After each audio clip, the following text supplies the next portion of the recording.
If you're just tuning in, this is Democracy and the Rule of Law on Galaxy Television, and I still remain your host, Solomon Offem. I have Barrister Mike Monan with us again. It's been, it looks like a very long time now. Yeah, very well, very well. Good afternoon, viewers. It looks like we're going to need visa to see you on the show again. No, not at all. Happy New Year to all the viewers, because it's my first time this year. This year it is your first time. Yeah. And of course, Barrister Elvis Asia, another man that decided to run away on us. It is good to see you again. Thank you for having me. Good afternoon, viewers. And of course, he's been here for a while now. So, Barrister Shakiri Omolaja, it is good to see you again. Thank you for having me. So there's no Happy New Year to you. We've done that. Well, it continues to be a Happy New Year for all of us. Yeah, very well. Okay, so thank you, gentlemen, for finding time to be here with us today. So let's quickly take a look at the first topic for discussion, where the federal government Thursday said they have uncovered about 123 companies and 93 financiers of terrorism in Nigeria. Of course, this was made known by the Minister of Information and Culture, Lai Mohammed, when he was briefing journalists on the anti-corruption fight of President Muhammadu Buhari. The firms and the 96 companies, according to him, were alleged to have been those back in Boko Haram and the Islamic State of West Africa province, ISWAP. The Nigerian Financial Intelligence Unit, NFIU, also uncovered 424 associates and supporters of the financiers and about 33 bureau de change linked with terrorism. Lai Mohammed said 45 of the suspects will soon face trial and seizure of assets. So let's start talking. We've been hearing this all their tenure. You know, they know the people. When the time is ripe, they will name names. But the big question is, when will the right time be? Because the tenure is almost rounding off. I mean, 2023 is around the corner. So why do you think they are taking time? Some may say they're trying to be very strategic. But when exactly do you think the right time will be? Thank you, my brother Solomon. I think the federal government is not really sincere in prosecuting this particular issue called terrorism. You discover that, I think it was last year, that they come up with the names. I mean, they bandied the names of companies that they said were linked to Boko Haram sponsors and all that, and that they were going to be charged to court and all that. That was the end of it. We never heard anything about it. I always say it here on this platform that if the government is sincere, it is possible to prosecute, it is possible to end terrorism in this country. Because by reason of today's knowledge, by reason of the intelligence in network in this country, and IT age, it is possible to know those who are linked to this terrorism or terrorists. It is possible to know those who are sponsoring Boko Haram, banditry, and even kidnapping. It is very easy because you can even use drones to know where particular points are. So the government, remember that President Jonathan, during his tenure, said that he discovered that Boko Haram had infiltrated Asorok. That means that the people in government know those who are responsible for this terrorism that we have been shouting about. The challenge we have is a political will to end terrorism. And that is why you keep hearing stories like this coming up, and before you know it, they will sweep it under the carpet, and when the next government comes in, and they will start all over again to say, because they use this as a political gimmick to gain the support of the citizens, that they are going to gain, I mean, to end terrorism, and because of that, you should vote for me so that I will be able to just end this. I will do this, I will do that. Was it not the first thing that President Buhari said he would end in this country? The moment he said within 3 months he was going to end insurgency in Nigeria. The moment he was voted in, they voted in him. Now we are getting to almost the end of his second tenure, And then we are talking on the other day. I listened to him on television saying that this last lap of his administration is going to end terrorism. Probably this is the first step that they are taking to name those that are behind it, and but naming the names, bring out the number of companies that are sponsoring them and all that. Are these going to end the issue of terrorism? Is it this, even the prosecution itself, that is going to end terrorism?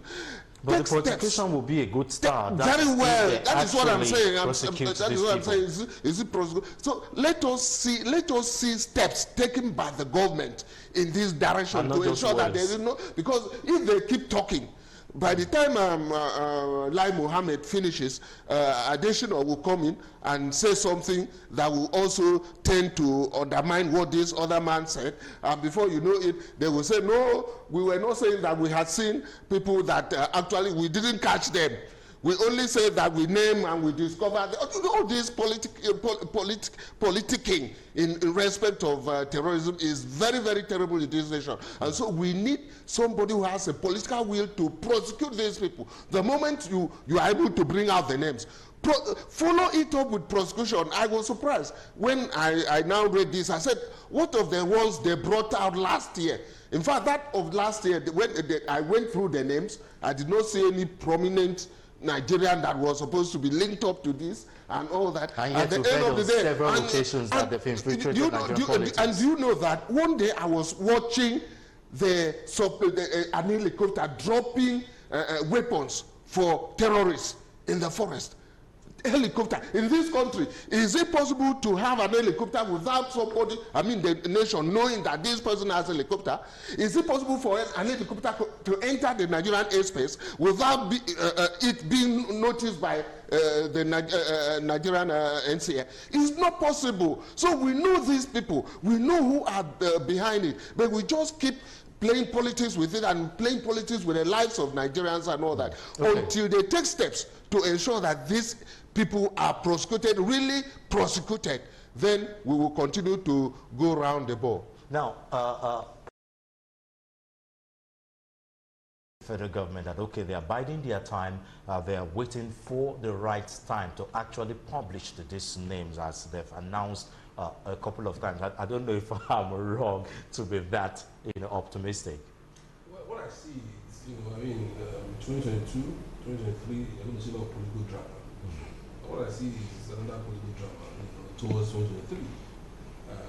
Because I remember around May last year, the Attorney General specifically said that they were actually filing charges in court. And then it then mentioned that they are unable to do so because of the strike. Of the judicial strike. At the right time. And now the strike has been over for 8-9 months. Up to now, not a single person has been charged to court. So, well, I like the optimism, but probably evidence, because it's not just enough for you to name these people, pointing fingers at them, but you need actual evidence. Maybe they are still in the evidence gathering phase. The General of the Federation or any state comes out to say, look, we are going to court. You expect that he has not no evidence. You expect that the evidence was already there. Not that he was fishing for evidence like we do with police prosecution and all of that. So, one would have expected that at the time he was making that announcement, the evidence was there. They have enough evidence. The charges evidence. have been prepared and they were being filed. What I want to see now is not really this drama that I see now. I mean, we're used to drama in this country. This is a drama. What I want to see is some people actually being charged to court. I go to court every day. I want to see people, charges being filed. I want to witness these proceedings. That's what I want to see. This political drama that is played out is really very unfortunate. It just shows that really the government doesn't really take this seriously. But at least they've put numbers to, 123 companies, 96 financiers, 424 associates. Last year we just 400, and now we are saying 96. So at the end of the day, which one is correct? So look, this is mere political drama. As far as I'm concerned, this is mere political drama. These guys do not understand what leadership is all about. They don't understand how to actually fix problems. What they knew, when they were coming to power, was whipping out the weakness of the government at the time and using this as a platform to attain power. The moment they got power, even the Lai Mohammed that used to speak very well, is now tongue-tied. we are seeing a lot of funny things coming out from them, a lot of drama. So honestly, I don't really see this as I don't see any I don't join your optimism. You know, I want to be optimistic. I want to talk, but I don't really see it because really, in truth of the war, we don't see. Barrister Omalaja, please don't leave me hanging here alone. You've been smiling, but your smiling is full of skepticism. Let's hear your mind. I am happy you are becoming a prophet and you can read minds. My friend has used the word political drama. I will paraphrase and say political abracadabra. Political magic. Political magic. The Ministry of Information, I would rather call the Ministry of Speculation. We are all lawyers. The law does not encourage speculation. What the law will rather deal with, and we always deal with, is hardcore evidence.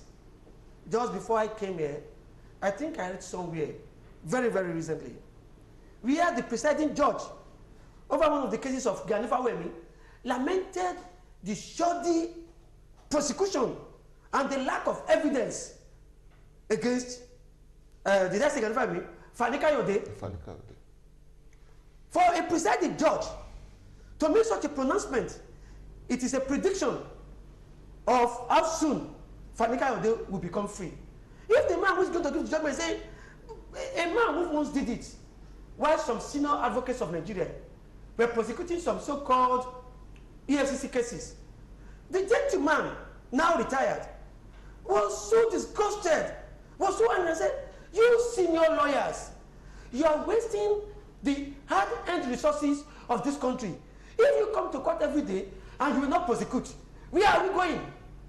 They took the man to pieces. Today, Justice Archibald is retired because he had the unfortunate courage to speak his mind. That these prosecutions sometimes are political moves in vendetta. They are not necessarily based on hardcore evidence, which will lead to conviction and proper prosecution.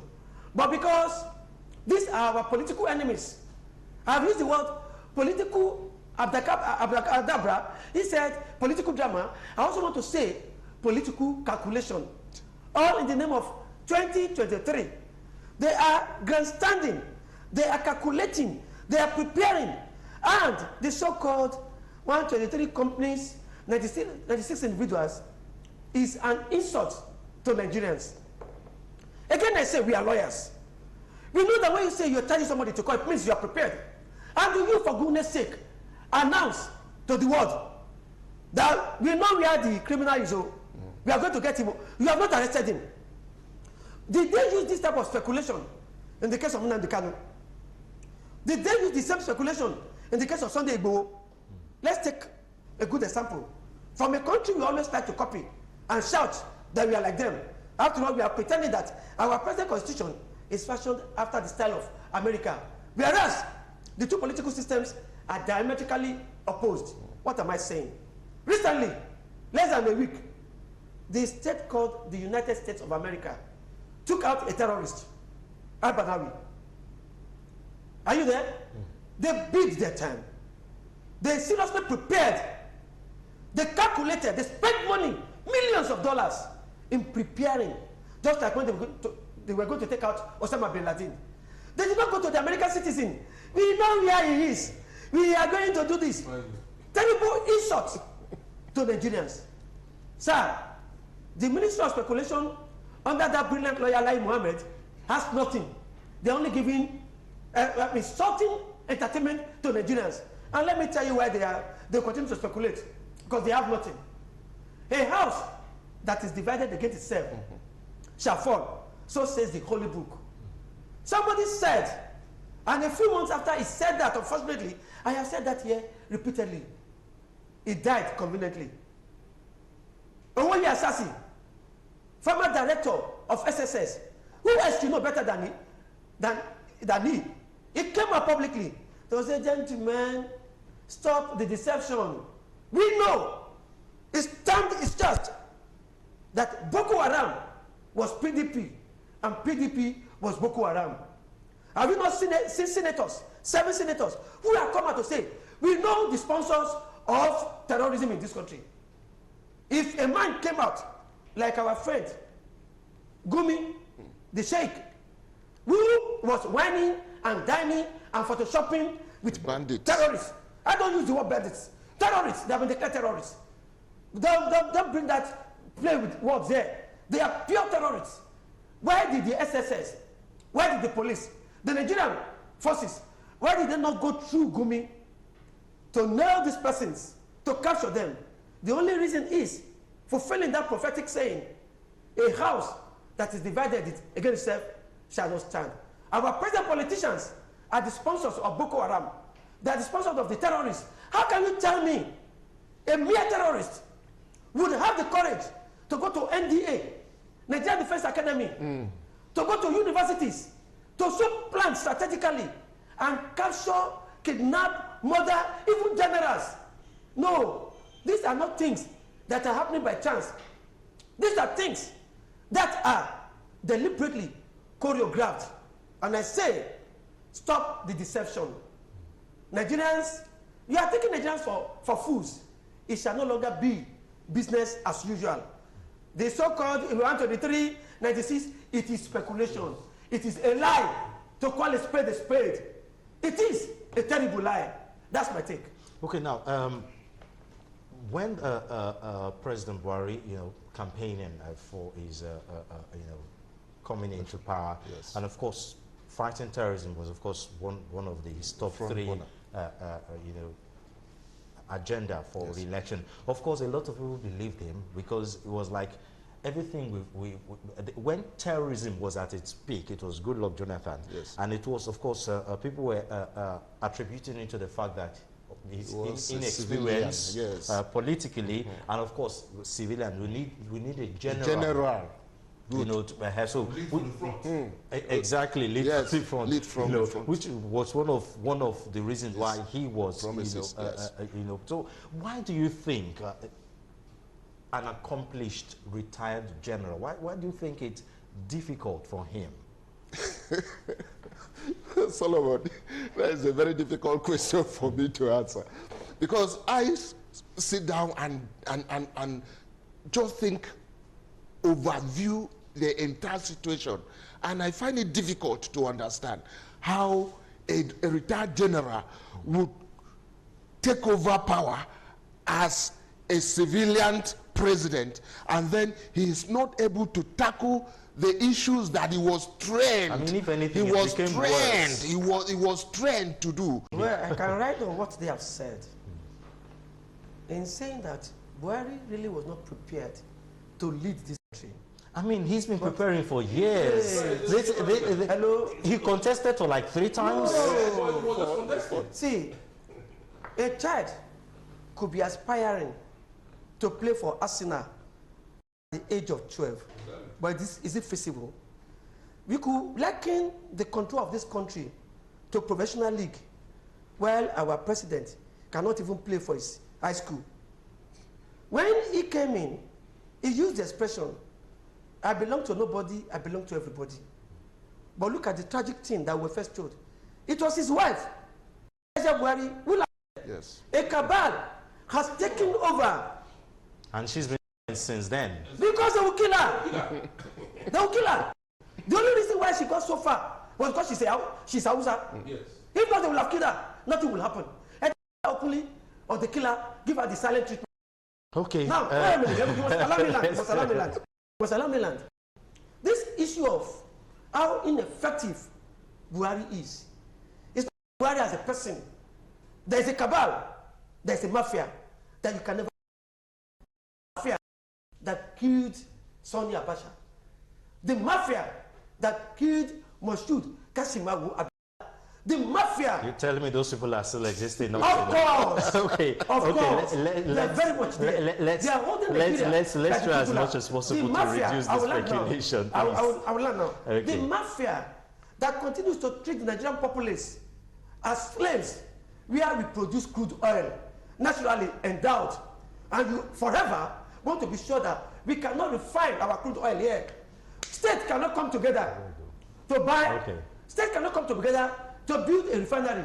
Yet, a northerner, Dangote, is now building the largest refinery in the whole of Africa, and possibly one of the biggest in the world. Second in the world. Read in between the lines, for goodness sake.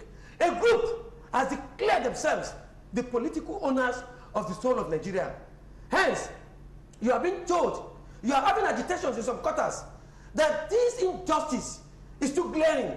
Somebody came out with the statistics not too far back and said over 70% of oil blocks in the Niger Delta, where else do you have oil in the country, except the speculations, belongs to a cabal in the. Such ones would never want a gifted, intelligent person to rule this country. Well, incidentally, of you understanding that there's a cabal here. When Yar'Adua died in power outside the country, do you know that there was a magazine which said that Yar'Adua had died months before in a particular hospital, and when that story was published, the mafia threatened the magazine. Withdraw this your story. The magazine published the story, and what happened? They brought in Yar'Adua. They switched off the entire light in the airport. They brought him in the dead of, and pretended that he was alive for how many months? Until they saw that they could no longer take us for a ride. And then the doctor of necessity brought in Jonathan. Understand, and let Nigerians understand, the more you look, the less you see. okay. The cabal is ruling. The president is not in charge. There's a cabal.